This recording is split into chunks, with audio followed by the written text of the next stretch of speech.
because it is the easiest way that we have found to verify ownership in a decentralized fashion. And that doesn't happen anywhere else.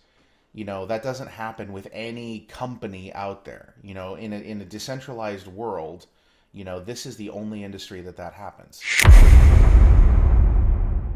Welcome to our very first show on the tokenized NFT show. Our today's guest has been into crypto since 2013. He's been working in companies like Verge, Quoxent, and Redcoin. Now he's been into in the crypto space for almost 10 years. And his current role is the Barbarian in Gala Games, which is a crypto gaming company with over 1.3 monthly active users and over 26K total NFTs sold, with the most expensive one being sold for 3 million US dollars. We're talking about no other than Jason Brink. It's an honor having you on our podcast, Jason. Thank you so much for your time. Thanks, I appreciate it. Very happy to be here today.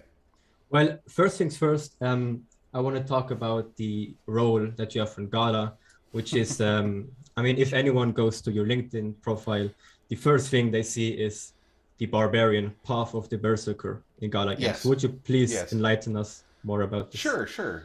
So, at Gala Games, we have a tendency to do things differently, and we are quite rigidly anti-corporate. We always want to do things in a way that is true to gaming and true to ourselves. And a lot of us, in fact, there's a solid core of us that play Dungeons and Dragons every week. And we decided to get rid of corporate titles in general and just go straight up with whatever our D&D characters are. And we still serve roles within the company that are more corporate-y. Like I am, uh, I guess you would call me the de facto president of blockchain. But in our interactions with one another, I am the barbarian, path of the berserker.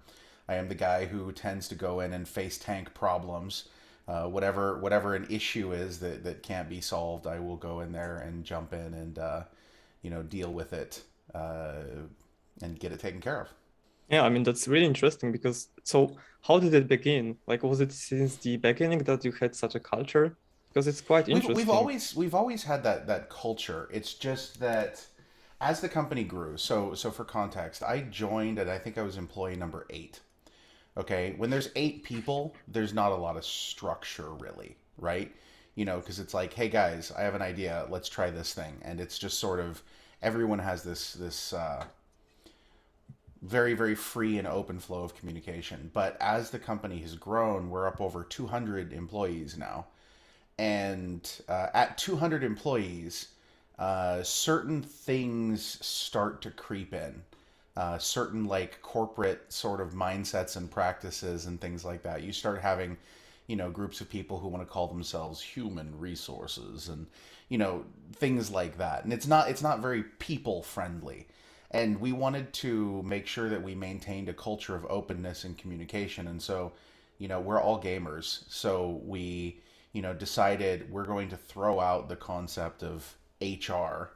We have our people group that handles stuff for people, and we have various little groups within our organization. But it's all very gamer oriented, very people friendly, very very fun and light. Yeah, I think that's a great example because you're such a big company, as you said, over 200 people, which is insanely big, but you still, It's getting big, yeah. yeah, like you're still down to earth and you don't like maintain this formal structure. Do you have maybe some other examples of like the names are the example of being informal? Is there Oh, anything sure. else So, you do yeah, differently? Eric, our CEO, is a divination wizard. Jesse, our chief lawyer, chief legal officer, is a what is he? He's a warlock, I believe, which seems appropriate for a lawyer. We just try to keep it very fun like that. Yeah, I get it. It's perfect. Like I really like it. And let's touch a little bit more on Gala.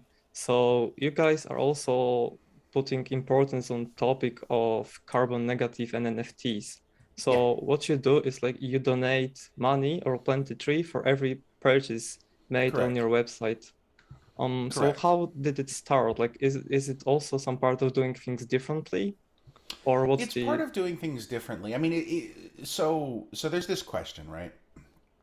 How do you create a company that is constantly improving? How do you make it so that every time you do something, it's better than the last time you did it? Okay. Now, we're currently using ERC 1155 tokens based on Ethereum for a lot of our games. We do not like Ethereum.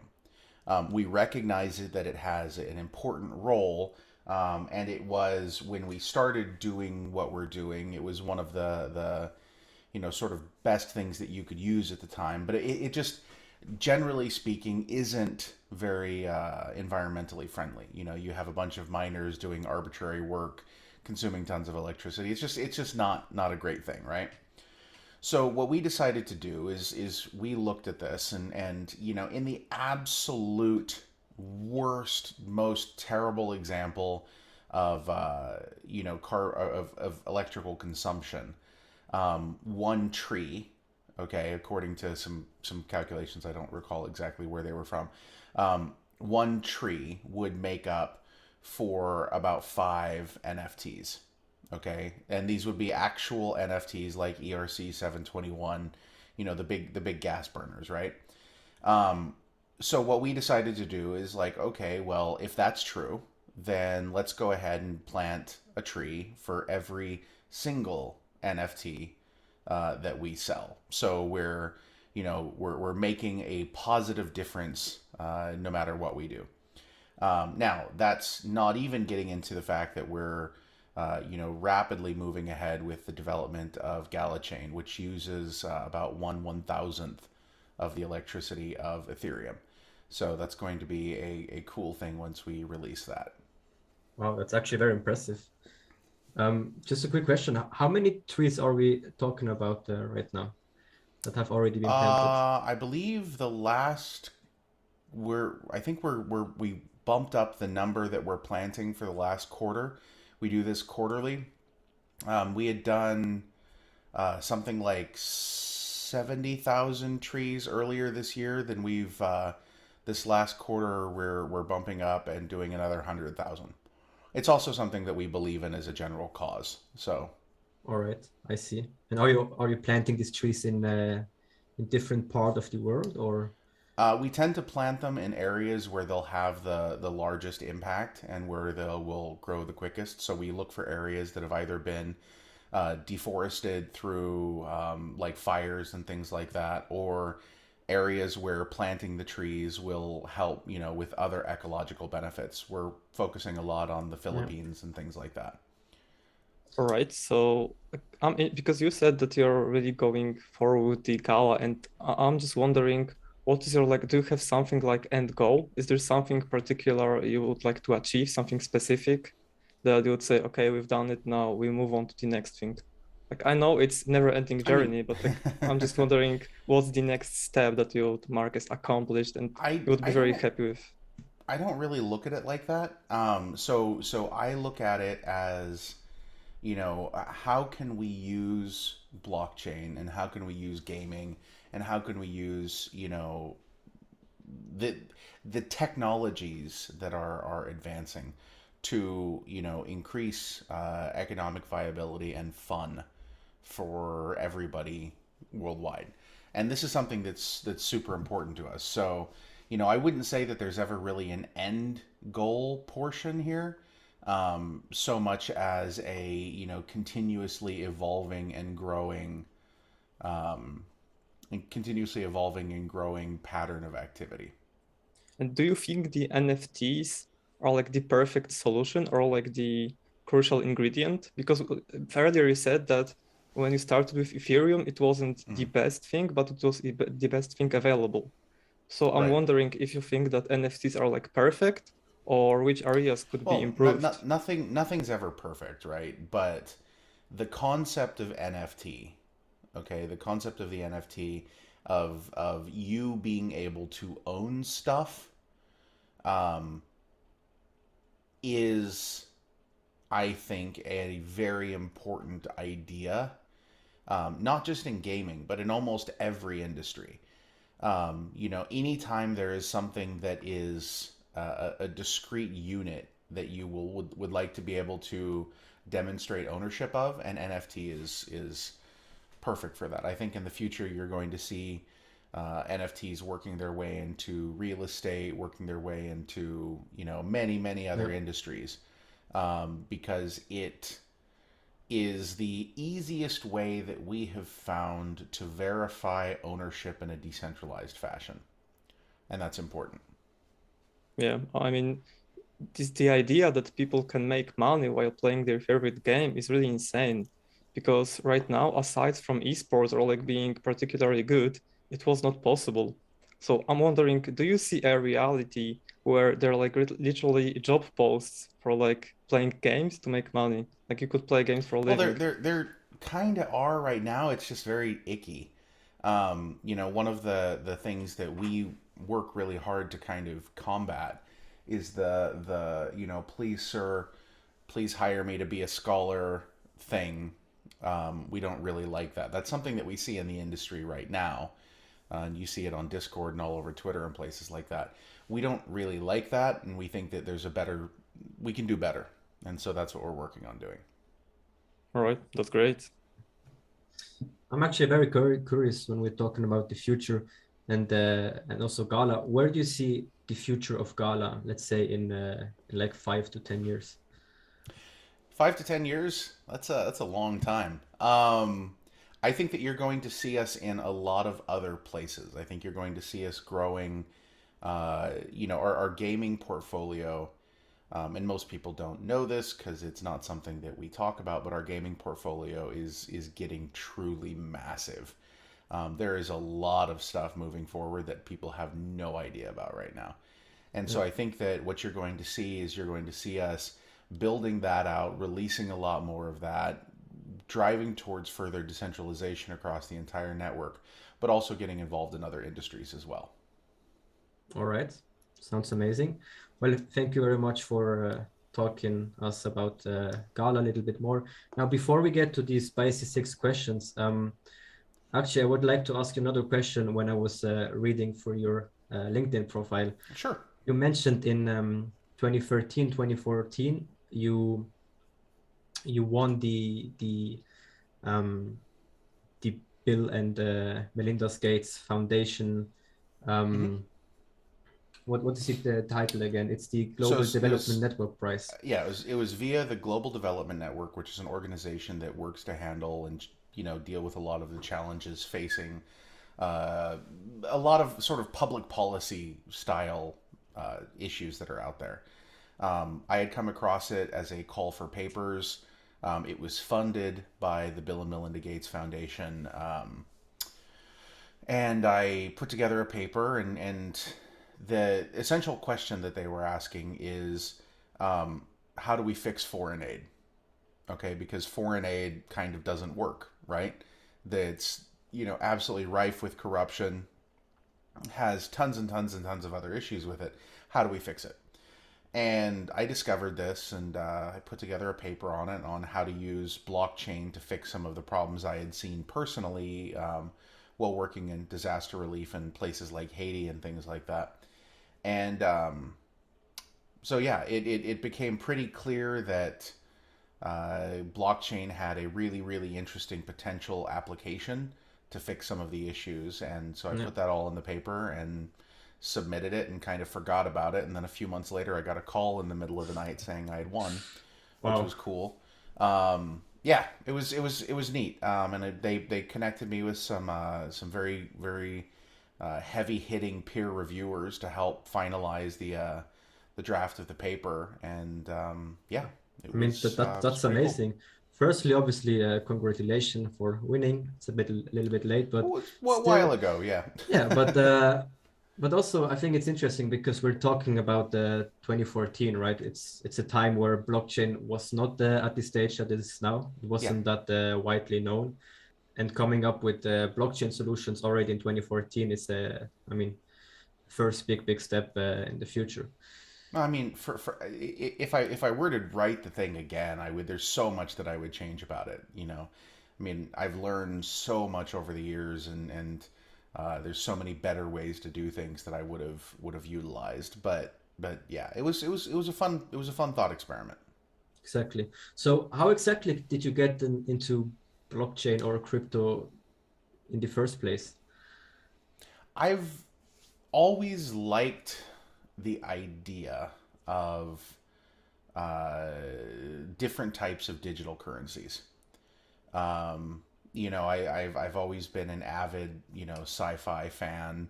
I've read, all sorts of different books in which they used different digital currencies for different things.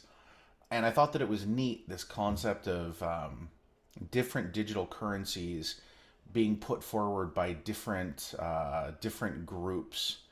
Yeah, I forget. There was one book that I read called Proletariat, I believe, and it was about this guy who is living on this little, planet out in space, and they have all of these different political groups and commercial groups, and it's like very dystopian, and each of them has their own currency, and so when people would pay each other for something, they'll be like, okay, well, I'll give you 1,000 new liberation whatevers, or 10,000 script from this particular company. I always thought that was kind of an interesting idea.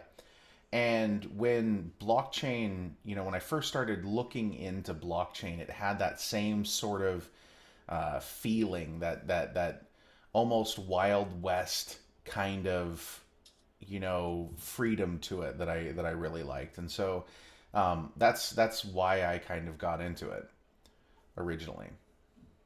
All right. And I mean, we're talking about 2012 or 2011 at that time. Yeah. So what exactly made you believe in it, in the future of blockchain? Or like, did you at that point believe that in 2021 or 2022 we would be at the point where we're now? Yeah, I did actually. I mean, I for me, when I first got involved, the thing that I liked about it is that it was the only area that I could see that an individual working as part of a group could have a significant impact on the trajectory of a project. And when I initially joined, I worked with various different projects, kind of in like a marketing capacity. I'm fairly good with words. I was able to write things and help them kind of take a highly technical idea and turn it into something that is understandable to a layperson. And that was kind of the idea. And I found that a person, an individual, any individual in the community can join one of these projects in a very decentralized fashion and just start making stuff and start helping. And, that's not something that you can do anywhere else. And that's one of the things that I really liked about it. I mean, because you can have, something like you guys. You guys are doing a podcast, right? You do a podcast, you decide, you know what, I really like whatever this project is. I think this is great. And so you start going in deep and you start learning more about it and you start sharing more about it. And that really, in the long term, makes a difference because people then are able to listen and learn and join a community based on what you guys have done. And that doesn't happen anywhere else. That doesn't happen with any company out there. In a decentralized world, this is the only industry that happens, and it's really cool. It's a beautiful thing. Yeah. Yeah, that's true, because people fall in love with ideas, they embrace them and like do Right. everything to make them available and like publicly know, and they spread them, Right. which is like really great because people, they all believe in it and they're doing their best to build the best product or project possible. Right. So yeah, that's how I got in, and that's why I started. Oh, that's very amazing.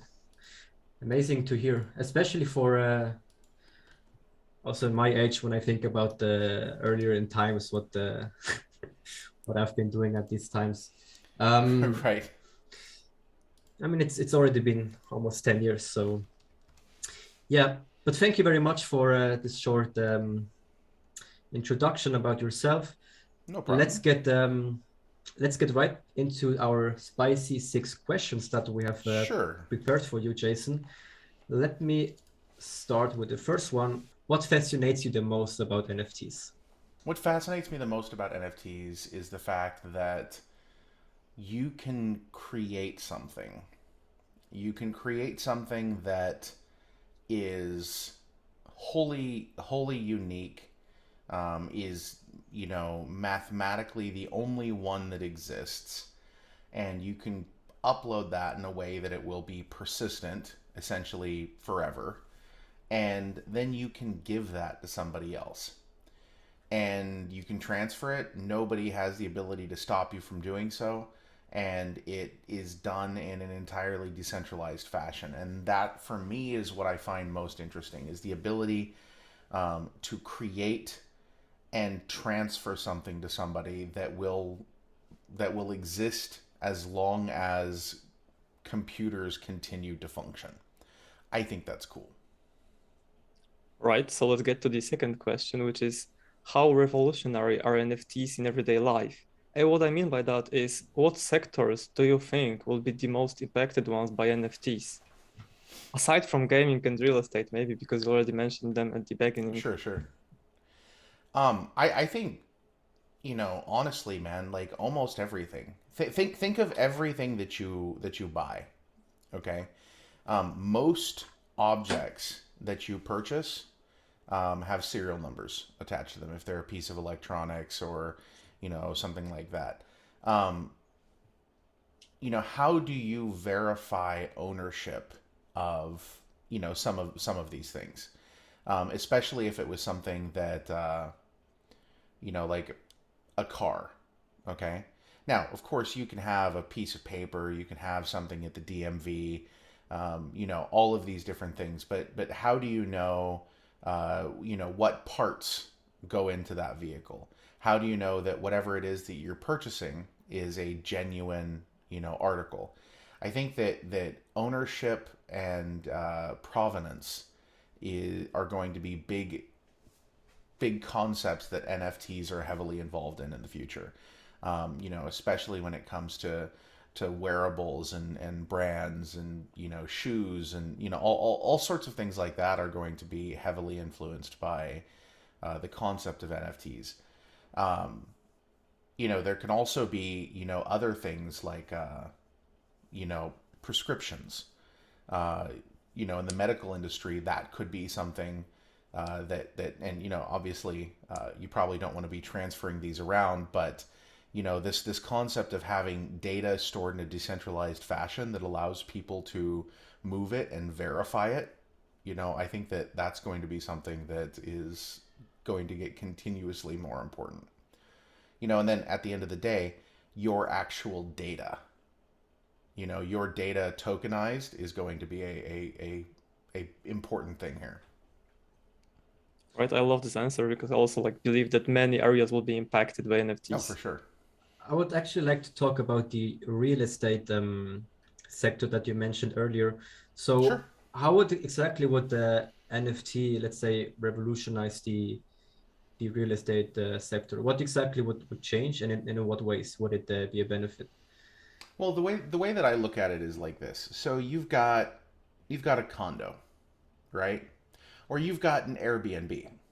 Okay. Now, right now, Airbnb exists, and it's a centralized entity. People go and register, their Airbnb, and go through all of these different things. But, other than local regulations, there's nothing that is going to stop a person from, letting somebody else stay in their apartment, right?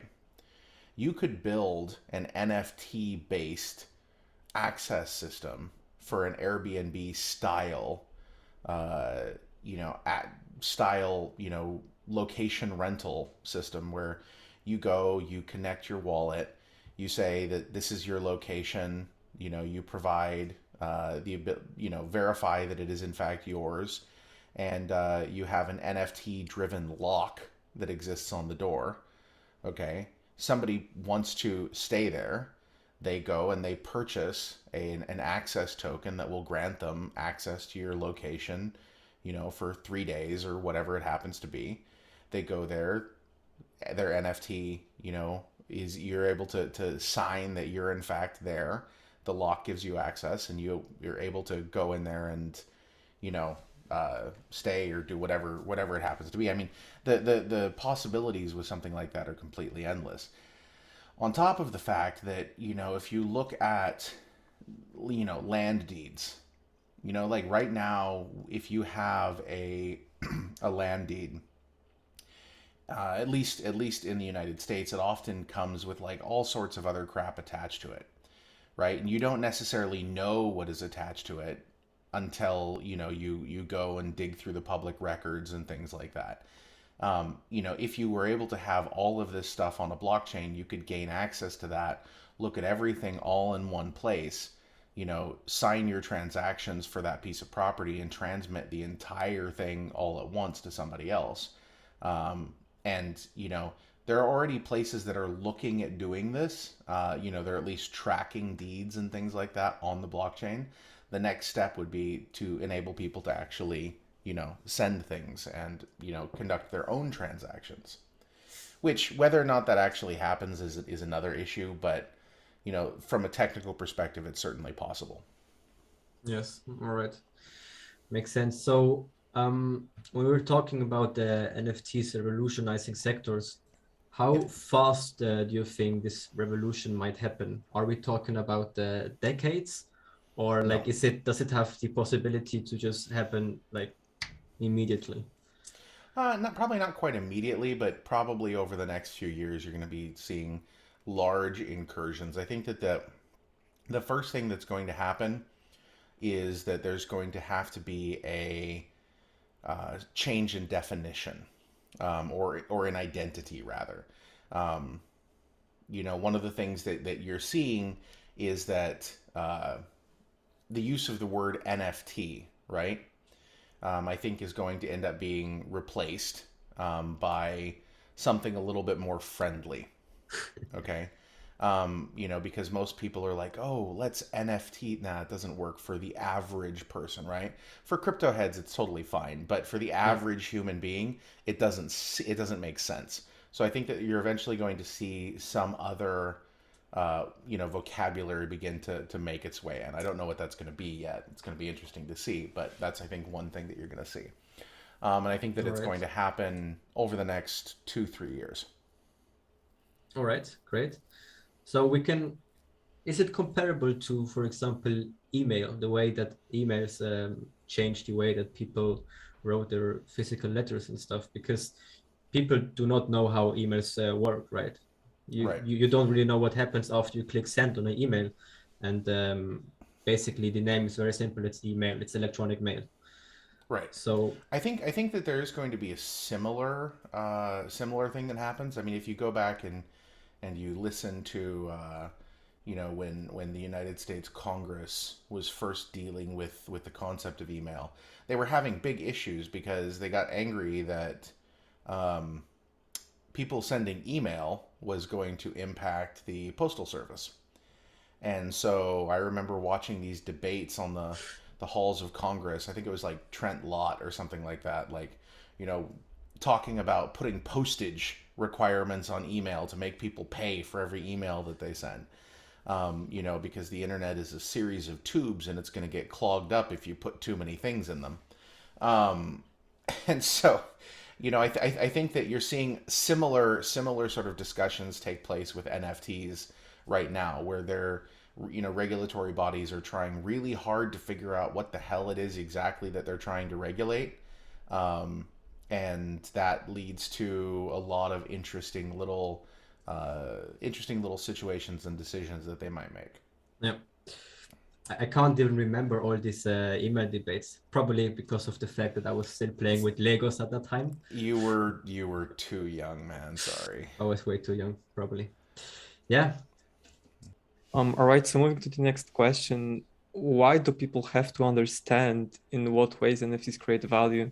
I mean, you already touched a little bit on that, but I want to know if this technology community or maybe Well, I think that the importance of the community can't be overstated. It's massively, massively important for people to understand how important the NFT community itself is. The technology is also important, don't get me wrong, but without the people, the technology, a blockchain is just a distributed ledger, right? An NFT is just a token with metadata that points to something else on a distributed ledger. By itself, that doesn't do a lot. You need people, specifically when it comes to, things like art, right? The pick any famous painting in history, and it's just a bunch of pigment smeared on a canvas, right? But it takes the people who look at it to give that meaning and significance. And I think that the same is true with NFTs. All right. And do you think that the attaching NFTs from like cryptocurrency term will hamper them in adoption? I mean, I know some people that have heard about NFTs, but they don't really want to get into because they lost money on Bitcoin, on some other coins. So do you believe that if we like detach it, it will improve the process of adoption or maybe speed it up a little bit? Well, the first thing that I would say is that I hate the term cryptocurrency in general. I think that's like the worst possible term for anything like ever. It's like, well, what do we do this? I don't know. Should we call this? Have you guys read the original Satoshi white paper? Yep. Yep. Yeah. Okay. Good. I hate it when I talk to people and they're like, No."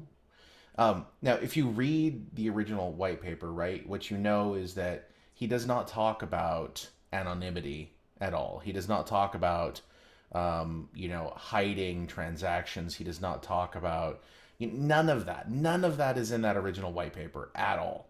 The only the only time that things like the word crypto is used only to cryptographically prove something. Yep. Okay, that's it. Okay.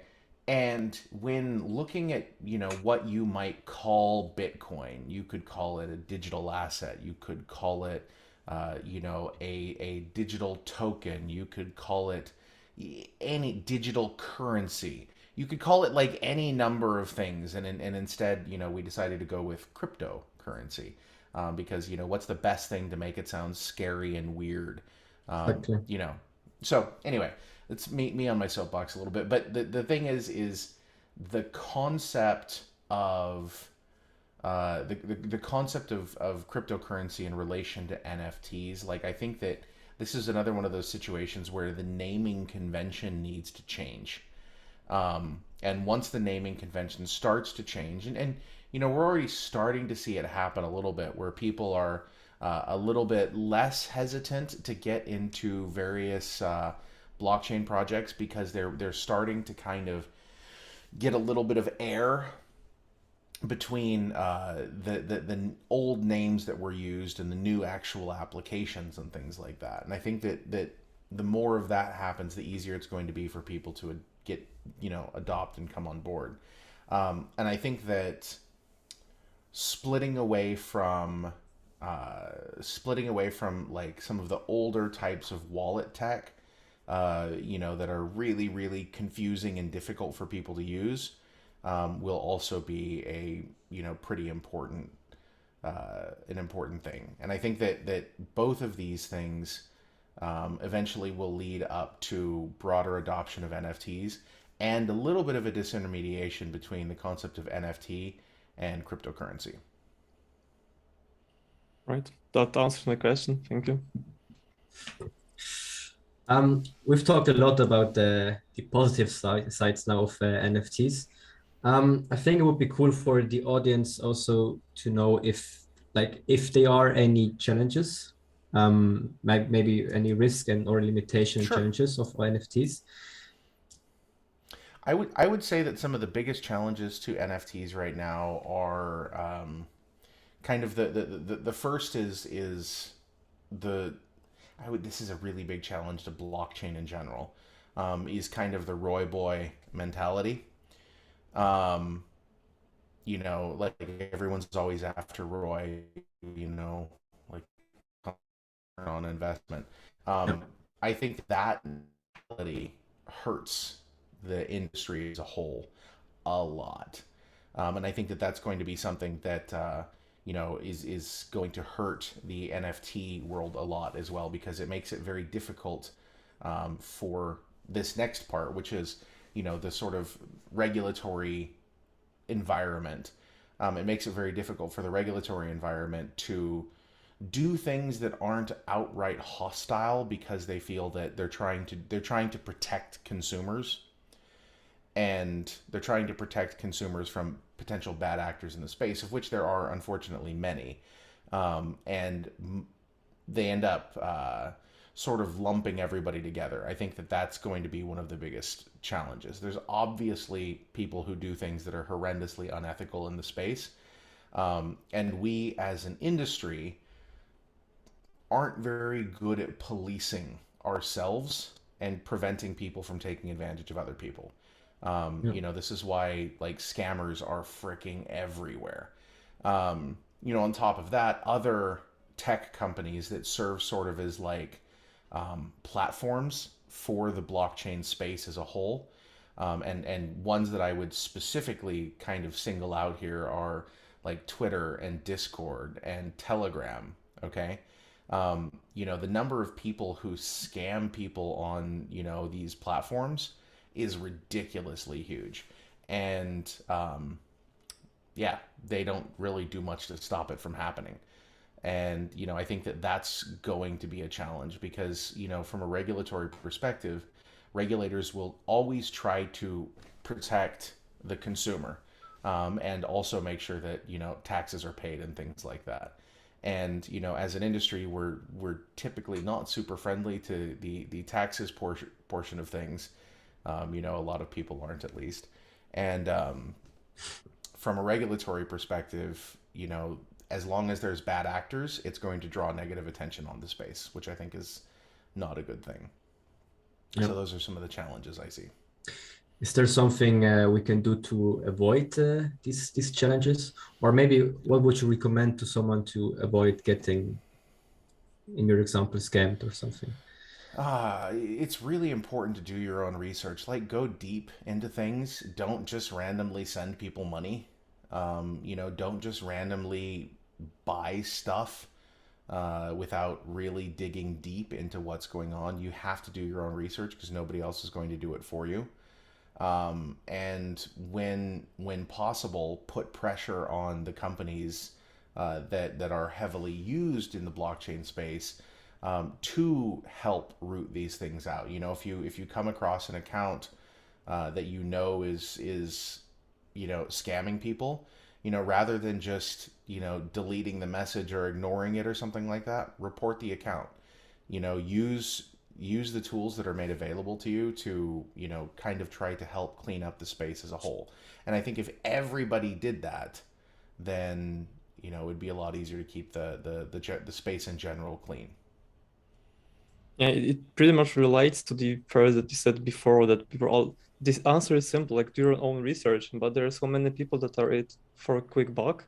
They want to Yeah. make profits quickly, that like they don't want to spare their free Don't want to time. spare the time to do research. I know, Yeah. it's ridiculous.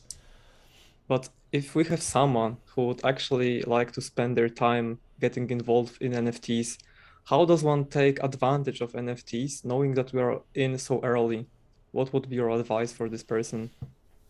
I would say get involved in communities. Like I said at one of the earlier questions, this is an area where you can actually have a positive impact. So have that positive impact. Get involved, make a difference, connect with people, talk to people, have fun with it. At Gala Games, we have an amazing Discord, which anyone can join at galagames.chat. And it's wonderful to see people in there connecting and engaging with one another. That's how you find your place within the community. And then once you're in a community, just work to contribute in a positive way. That's how all of this gets built. It's a bunch of people that are all working to contribute in a meaningful fashion. Right. So let's say that someone does not have experience in coding, because I know that like some of the jobs NFTs, let's say, require some previous experience. So how Sure. does one start from scratch? I mean, does, for example, joining Gala Discord and just contributing by being active helps in some way to get a job there? Or like what are the exact Well, steps okay. for some So newbie?